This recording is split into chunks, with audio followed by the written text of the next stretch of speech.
যে আল্লাহ পাক ওয়াদা করেছেন তার রাসূল সাল্লাল্লাহু আলাইহি ওয়াসাল্লাম যাদের হাতে আল্লাহ রাব্বুল আলামিন দ্বীনের বিজয়ের পতাকা দান করবেন ইনশাআল্লাহ। কত সালে কত বছর পর আমরা জানি না, কিন্তু এতটুকু জানি এটা হবে ইনশাআল্লাহ। যারা হবে, যাদের দ্বারা হবে, তারা কোশ্চিনকালেও এরকম রিয়া, অহংকার, হিংসা বিদ্বেষ, আইওয়াশ, হারামখোর, দুনিয়ামুখিতা এ ধরনের সংস্কৃতিতে অভ্যস্ত হবে না ইনশাআল্লাহ। যাদের দ্বারা হবে দেখবেন তারা তাওহীদপন্থী হবে, সুন্নাহপন্থী হবে, হালাল খাবে, ওদের পারিবারিক আদর্শ ঠিক থাকবে, ওদের মাঝে ঐক্য থাকবে এবং নিজের জান মাল সময় শ্রম দিয়ে তারা আল্লাহর পথে কাজ করবে ইনশাআল্লাহ। দেখে নিয়েন তাদের দ্বারা ইসলামের বিজয় হবে ইনশাআল্লাহ। মাঝখান থেকে কি হলো? মাঝখান থেকে আমি, আপনি, আমাদেরকে আল্লাহ পাক একটা সময় দিয়েছিলেন 30 বছর, 40 বছর, 50 বছর, 60 বছর।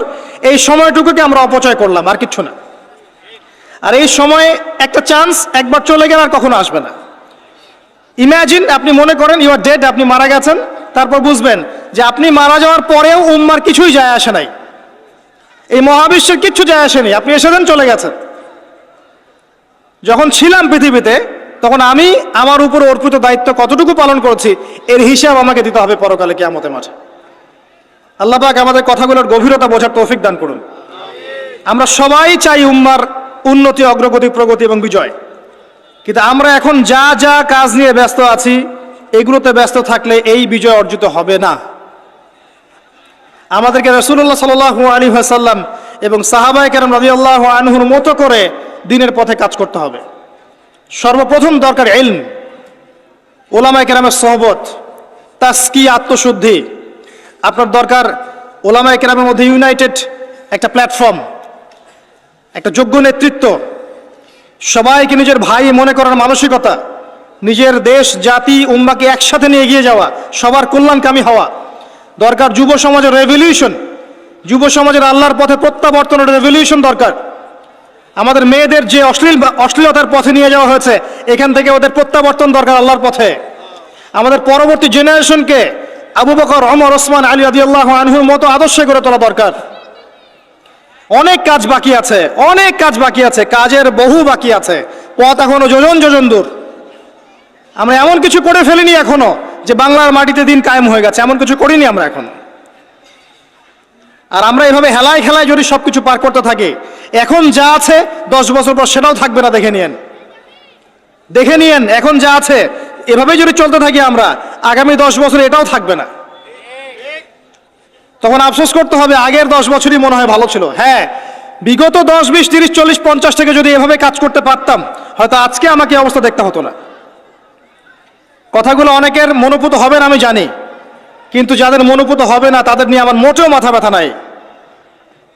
যেটা আপনাকে সত্য বলে মনে হচ্ছে এবং আল্লাহ আপনার কলবের মধ্যে ইনস্টল করেছেন কোরআন সুন্নাহর মানদণ্ডে এটা সত্য, এই সত্য বলা সৎ সাহস আপনার থাকা উচিত। তার পক্ষে একজন মানুষ থাক আর 1 লাখ মানুষই থাক, যদি এমন কোনো কথা সত্য হয় যেটা কেউ বলেনি আগে, আপনার সাহস করা উচিত সেটা বলার জন্য। আজকে থেকে 6 বছর আগে বলেছিলাম যে পেপার মানি থাকবে না, বলেছিলাম। আগামী 10 বছরের মধ্যে দেখবেন ইনশাআল্লাহ তাআলা, ওয়াল্লাহু আ'লাম বছর কত, আগামী সময়গুলোতে দেখবেন পেপার মানি বলে কিচ্ছু থাকবে না। ডিজিট দিবেন, খালি ডিজিট। তার চেয়ে ডেঞ্জারাস বিষয় হচ্ছে এই ক্রিপ্টোকারেন্সির উপরে গভর্নমেন্টের কোনো নিয়ন্ত্রণ থাকবে না। ক্রিপ্টোকারেন্সির উপরে গভর্নমেন্টের কোনো নিয়ন্ত্রণ থাকে না, এটা আরো ডেঞ্জারাস। এতে করে একটা জাতির সম্পদ লুটে নেওয়া সহজ হয়। যারা এই কাজগুলো করছে পরিকল্পিতভাবে করছে, এমনি এমনি করছে না। মনে হবে যেটা ভবিষ্যৎ বক্তা মনে হয়, অথচ এটা ভবিষ্যৎ ছিল না, এটা বর্তমানই ছিল। আপনি বর্তমান সম্পর্কে গাফেল ছিলেন বলেই বুঝতে পারেন নাই। আর এখনো যেটা বললাম এটা বর্তমান, এটা ভবিষ্যৎ নয়। বর্তমান সম্পর্কে গাফেল থাকলে আপনি বুঝতে পারবেন না।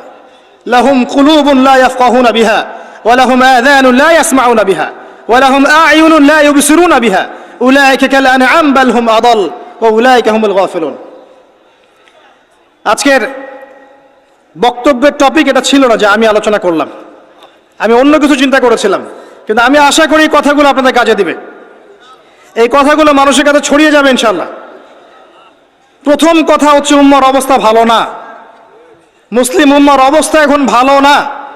এখন সেই সোনালী যুগ চলছে না। এটা আবু বকর, ওমর, ওসমান, আলীর যুগ নয় রাদিয়াল্লাহু আনহুম। এটা উসমানীয় খেলাফত নয়, উমাইয়া, আব্বাসীয়, ফাতেমি খেলাফত নয়।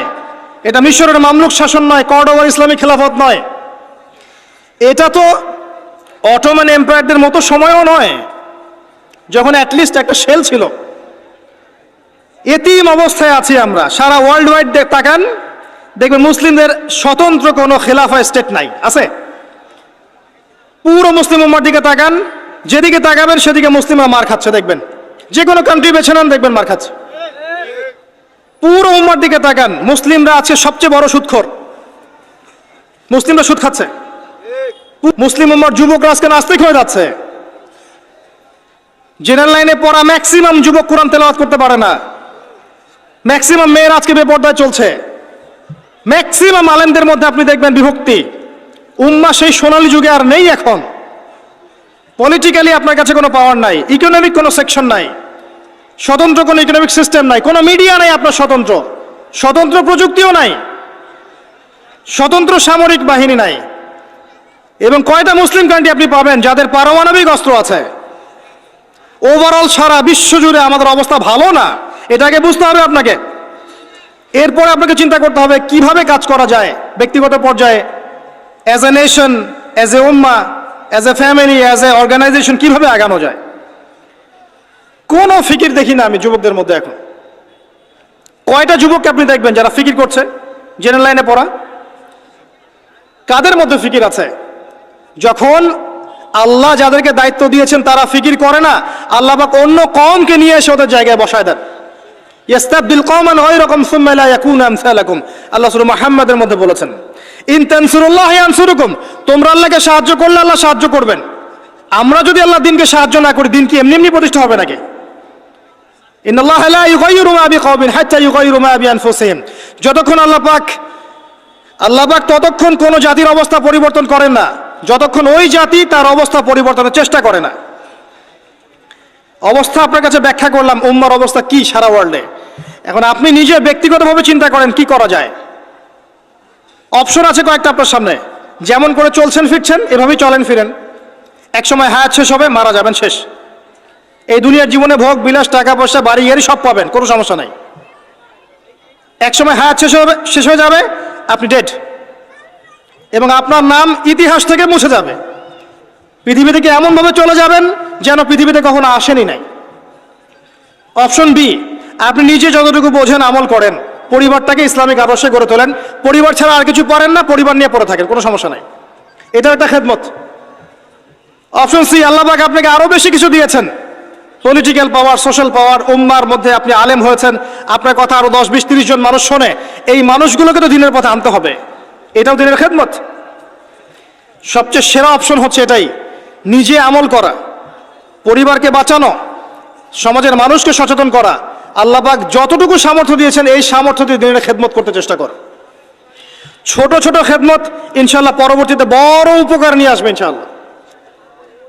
আল্লাহ পাক আমাদেরকে দিনের জন্য কবুল করুন, আমিন।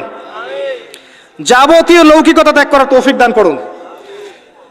যাবতীয় রিয়া, অহংকার, হিংসা, বিদ্বেষ, গীবত, তহমত, সমালোচনার সংস্কৃতি বর্জন করার তৌফিক দান করুন। আল্লাহ পাক আমাদের মধ্যে বিভক্তিগুলোকে দূর করে দিন। আল্লাহ পাক আমাদেরকে স্মার্ট মুসলিম হওয়ার তৌফিক দান করুন।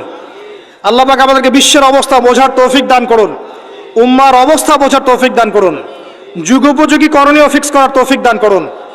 আল্লাহ পাক আমাদের যুবক ভাইদেরকে হেদায়েত দান করুন, আমাদের যুবতীদেরকে আল্লাহ পাক দিনের পথে ফিরিয়ে নিয়ে আসুন। প্রত্যেক ঘরে ঘরে আল্লাহ পাক ইব্রাহিম তৈরি করে দিন, প্রত্যেক ঘরে ঘরে আল্লাহ পাক ইসমাইলের মতো সন্তান তৈরি করে দিন, প্রত্যেক ঘরে ঘরে আল্লাহ পাক হাজরা, সারার মতো স্ত্রী তৈরি করে দিন, প্রত্যেক ঘরে ঘরে খাদিজা রাদিয়াল্লাহু আনহা তৈরি করে দিন, আয়েশা রাদিয়াল্লাহু আনহা তৈরি করে দিন। আল্লাহ পাক যুব সমাজকে রাসূলুল্লাহ সাল্লাল্লাহু আলাইহি ওয়াসাল্লামের সাহাবীদের মতো কবুল করুন, এবং আগামী এই 50 বছরে যে লড়াই সামনে আসতে যাচ্ছে, আল্লাহ পাক এই লড়াই উম্মাকে যেন বিজয়ী করেন, আল্লাহুম্মা আমিন। উম্মার বিজয় সংগঠিত করানোর জন্য যেরকম ঈমান, আমল, ত্যাগ, মুজাহাদা, দাওয়াত, মেহনতের দরকার, আল্লাহ পাক আমাদের প্রত্যেকের কলবের মধ্যে এই চেতনা নাজিল করে দিন, আল্লাহুম্মা আমিন। মনে হয় একটা দেহ, একটা বডি চোরাবালিতে ঢুকে গেছে। চোরাবালি বোঝেন? একটা বডি চোরাবালিতে ঢুকে গেছে।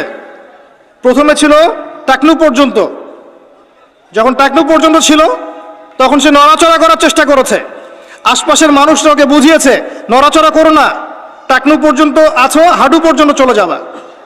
সে নড়াচড়া করা থামিয়ে দিয়েছে। নড়াচড়া না করা সত্ত্বেও একদিন তার হাঁটু ডুবে গেছে। হাঁটু ডুবে যাওয়ার পর আশপাশের মানুষ আবার বুঝিয়েছে, খবরটা নড়াচড়া করো না, যদি আর নড়াচড়া করো তোমার উরু পর্যন্ত ডুবে যাবে। সে বেচারা নড়াচড়া করে নাই, দাঁড়িয়ে আছে। নড়াচড়া না করা সত্ত্বেও একদিন তার থাই পর্যন্ত ডুবে গেছে। এভাবে আস্তে আস্তে কোমর, তারপর আস্তে আস্তে বুক, আস্তে আস্তে গলা। আমার কাছে এখন মনে হয় যে গলাটুকু যে বাকি আছে, এইটুকু খুব কষ্ট করে উঠতে চেষ্টা করছে।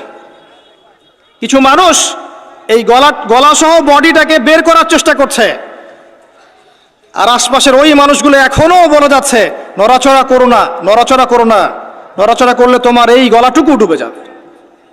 এই গলাটুকু একদিন ডুবে যাবে, এমনিতেই ডুবে যাবে। যদি সে প্রথম অবস্থায় নড়াচড়া করতো আর আশপাশের মানুষগুলো সবাই মিলে তাকে হেল্প করতো, আজকে এই বডিটা স্বাধীনভাবে ঘুরতে পারতো ইনশাআল্লাহ তাআলা। আর এই বডিটা হচ্ছে সারা বিশ্বে মুসলিম উম্মাহ। এই বডিটা হচ্ছে সারা বিশ্বে মুসলিম উম্মাহ। জানি না আমার কথা আপনি বুঝতে পারলেন কিনা। বাস্তবতা এমনই, বাস্তবতা এমনই। এখন আপনি চেষ্টা করছেন বের করার নিজেকে, আবারও পুরো দেহটাকে বের করব, পুরো দেহটা আবার স্বাধীনভাবে হাঁটবে ইনশাআল্লাহ। কিন্তু আশপাশের মানুষ বলবে নড়াচড়া করো না, নড়াচড়া করো না, যতটুকু আছে এতটুকু ডুবে যাও। এরা শুরু থেকে এই কথাই বলে এসেছিল, আজ পর্যন্ত এই কথাই বলে যাচ্ছে। বডি আস্তে আস্তে টাকনু, হাঁটু, কোমর, বুক, গলা পর্যন্ত ডুবে গেছে। পুরো বিশ্বের দিকে আপনি তাকিয়ে দেখেন, মুসলিম উম্মার এর চেয়ে বেস্ট এক্সাম্পল আমার কাছে জানা নাই এখন। তবে ইনশাআল্লাহ এই দিন থাকবে না। ইনশাআল্লাহ তাআলা আল্লাহ পাক অচিরেই এমন প্রজন্ম নিয়ে আসবেন যারা পুরো গলা সহ বডিটাকে টেনে বের করবে ইনশাআল্লাহ। এখন আমরা যা করছি এগুলো করতে থাকলে কখনো এই কাজ সম্ভব হবে না। প্রথম যে কাজটা দরকার, প্রিয় ভাইয়েরা, আমার কথায় মন খারাপ করবেন না, প্রথম যে কাজটা দরকার সেটা হচ্ছে তাওহীদ, আল্লাহ পাকের একত্ববাদ। এই তাওহীদের সাথে কোনো কিছুর শরিক করা যাবে না, টোটালি খালেস তাওহীদ লাগবে। এবং নবীর সুন্নাহ সাল্লাল্লাহু আলাইহি ওয়াসাল্লাম, তাওহীদ এবং সুন্নাহর সাথে কোনো আপোষ করা যাবে না। এরপর দরকার আপনার আদর্শ পরিবার এবং হালাল রিজিক। এরপর দরকার আপনার উম্মার মধ্যে ঐক্য এবং ওলামায়ে কেরামের কাছে গিয়ে দ্বারস্থ হয়ে তাদেরকে রিকোয়েস্ট করা যে আপনারা ঐক্যবদ্ধ হন আল্লাহর ওয়াস্তে। আর কবে ঐক্যবদ্ধ হবেন, কবে ঐক্যবদ্ধ হবেন? আপনাদের দিকে সবাই তাকিয়ে আছে, কেউ আমার দিকে তাকিয়ে নাই, কেউ আপনার দিকে তাকিয়ে নাই। উম্মাহ তাকিয়ে থাকে ওলামায়ে কেরামের দিকে যে আপনারা ঐক্যবদ্ধ হবেন এবং সবাইকে নেতৃত্ব দিবেন। জনগণ, আমাদের মতো আম জনগণ কখনো নেতৃত্ব দেওয়ার যোগ্যতা অর্জন করতে, এই জায়গায় কাজ করা দরকার। লিবারাল প্ল্যাটফর্ম দরকার। সারা জীবন যদি একজন আরেকজনের বিরুদ্ধে একটার পর একটা সিরিয়াল পর্ব করতেই থাকে, কোনো দিনও উম্মার মাঝে ঐক্য হবে না। আপনি অনলাইনে ঢুকলেই দেখবেন একজন আরেকজনের এগেনস্টে, আরেকজনের এগেনস্টে। এ দুটা কথা বলে তাকেও দুটা কথা বলতে হবে, আর সে দুটা বলে তাকে চারটা বলতে হবে। একজন একটা বই লিখেছে, এই বইটাকে নিয়ে আর 10টা পর্ব করে তাকে ডমিনেট করতে হবে। আরেকজন আরেকটা বই লিখেছে, ওটাকে ডমিনেট করে একটা 10টা পর্ব করতে হবে। চলছে এগুলো কন্টিনিউয়াস। কবে এগুলো থেকে বের হতে পারবো আমরা? আর এই অভ্যন্তরীণ ট্রন্দলগুলো আদৌ কি কখনো শেষ হবে কিনা? আই ডোন্ট থিঙ্ক সো, আমার মনে হয় না। যদি নাই হয়, অ্যাটলিস্ট যারা লিবারাল চিন্তা করে তাদের তো উচিত ছিল ঐক্যবদ্ধ হওয়া। যারা ওই যে উলাইকা কাল আনআম, এদের কথা বাদ দেন, যাদের মধ্যে কলবুন সালিম আছে, ইলম আছে, বাসিরা আছে, নূর আছে, তাদের তো উচিত ছিল ঐক্যবদ্ধ হওয়া। কে নেতৃত্ব দিবে জাতিকে? ধর্মতাত্ত্বিক নেতৃত্ব কি পলিটিশিয়ান দিতে পারবে? ধর্মতাত্ত্বিক নেতৃত্ব কি পলিটিশিয়ানরা দিতে পারবে? তাদের কাছে তো ধর্ম নাই, বিকজ তাদের কনসেপ্ট ডিফারেন্ট। তাদের কনসেপ্ট হচ্ছে ধর্ম এবং পলিটিক্স আলাদা জিনিস। ধর্ম আপনি ঘরে পালন করবেন, মসজিদে পালন করবেন, এর কথা আপনি রাজনীতিতে বলতে আসবেন না। এতে কনসেপ্ট এমন। এই কনসেপ্ট বাদ দেন, যারা ধর্মকেন্দ্রিক চিন্তা করছেন তাদের ধর্মতাত্ত্বিক নেতৃত্ব কে দিবে? তারা দিবে না, আলেম ওলামা দিবেন। এখানে ঐক্যের দরকার আছে না? আহ্বান করতে পারবো সর্বোচ্চ যে আল্লাহর ওয়াস্তে আপনারা ঐক্যবদ্ধ হন, একটা ইউনাইটেড মুসলিম উম্মাহ ফর্ম করেন। আগামী দিনে তরুণ প্রজন্ম এবং পরবর্তী জেনারেশন, আমাদের মা বোনরা, তরুণীরা সবাই তাকিয়ে আছে ওলামায়ে কেরামের দিকে, সবাই তাকিয়ে আছে। আমরা কনস্ট্রাকটিভ কাজের কথা বলছি। ইলম অর্জন আপনার কনস্ট্রাকটিভ কাজ, পড়াশোনা করতে হবে, ওলামায়ে কেরামের সোহবতে যেতে হবে, এটা একটা কনস্ট্রাকটিভ কাজ। যে যেখানে আছি সেখান থেকেই দিনের প্রচার প্রসার প্রতিষ্ঠার জন্য কাজ করতে হবে, এটা কনস্ট্রাকটিভ কাজ। দেশের সরকার, প্রশাসন, জনগণ, ওলামায়ে কেরাম সবাই মিলে একটা বডি, একটা উম্মাহ, একটা দেহ সবাই। এখানে কেউ কাউকে শত্রু মনে করা যাবে না। কয়েকটা শ্রেণী থাকে, জনগণ থাকে, ওলামায়ে কেরাম শ্রেণী থাকে, প্রশাসন থাকে, সরকার থাকে, সবাই মিলে একটা দেশ, একটা জাতি হয়। সবাই একে অপরের বন্ধু, কেউ কারো শত্রু নয়। এটা বোঝাতে পারা যাচ্ছে না। সবাই একটা দেহের মতো, একটা জায়গায় আঘাত পেলে অন্য জায়গায় আঘাতের ব্যথা অনুভব করতে হবে। কনস্ট্রাকটিভ কাজে আসেন, জাতিকে ঐক্যবদ্ধ করেন, বিভক্ত সৃষ্টি করেন না। একে অপরের সাথে গীবত, তহমত, হিংসা, বিদ্বেষ, কাদা ছড়াছড়ি, অহংকার, রিয়া এবং সমালোচনার সংস্কৃতি ত্যাগ করেন। আল্লাহর জমিনে আল্লাহর দিনটা প্রতিষ্ঠার চেষ্টা করেন। এই কথাগুলো আজ থেকে 10-20 বছর পরে গিয়ে আপনারা বুঝতে পারবেন ইনশাআল্লাহ। তো অপেক্ষা করতে থাকেন। সময় যেভাবে পরিবর্তন হচ্ছে, আজ থেকে 10টা এবং 20টা বছর যেতে দেন, তারপর দেখবেন অবস্থা কেমন হয়। তবে আমরা এতটুকু বিশ্বাস করি,